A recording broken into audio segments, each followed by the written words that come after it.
Rummy व्हिडिओचा विषय छोटा असल्याची मुक्ताफळं कृषी मंत्री माणिकराव कोकाटेंनी उधळली आहेत। विधिमंडळाचं कामकाज सुरू असताना ऑनलाईन रमी खेळतानाचा व्हिडिओ व्हायरल झाल्यामुळे कृषी मंत्री माणिकराव कोकाटे वादात सापडलेत। नाशिकमध्ये पत्रकार परिषदेत कोकाटे राजीनामा देतील अशी चर्चा होती, मात्र मी विनयभंग केलाय का असा उर्मट सवाल यावेळी त्यांनी कोकाटेंनी विचारला आणि राजीनामा देण्यास नकार दिला। मुख्यमंत्री विधानसभा अध्यक्षांनी या व्हिडिओची चौकशी करावी, चौकशीत दोषी आढळलो तर नागपूरच्या हिवाळी अधिवेशनात राज्यपालांकडे स्वतः राजीनामा देणार अशी घोषणा कोकाटेंनी केली।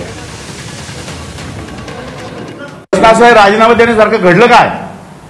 राजीनामा देण्यासारखं घडलं काय? मी काय कोणाचा विनयभंग केलेला आहे? मी चोर केलेला आहे? शेतकऱ्यांच्या विरोधात निर्णय घेतलेला आहे? माझी काय पार्श्वभूमी गुन्हेगारीची आहे? काय झालं काय? असं एक पूर्ण ज्या ठिकाणी जर दाखवलं असतं तर आपल्या लक्षात आलं असतं मीडियाच्या आणि महाराष्ट्राच्या सुद्धा की अशा प्रकारचं काही त्याच्यामध्ये तथ्य नाही आहे। त्यामुळे मी आता माननीय मुख्यमंत्री, माननीय उपमुख्यमंत्री, माननीय सभापती आणि माननीय अध्यक्ष विधानसभा या चौघांनाही लिखी पत्र देणार आहे। या संपूर्ण प्रकरणाची सखोल चौकशी होण्याची आवश्यकता आहे। त्यामुळे माझ्या पत्राच्या आधारे आपण चौकशी करावी।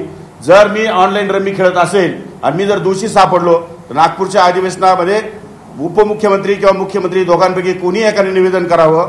त्या क्षणाला न थांबता मंत्री आणि उपमुख्यमंत्री आणि मुख्यमंत्र्यांना न भेटता राज्यपालाकडे जाऊन मी माझा राजीनामा सादर करेन।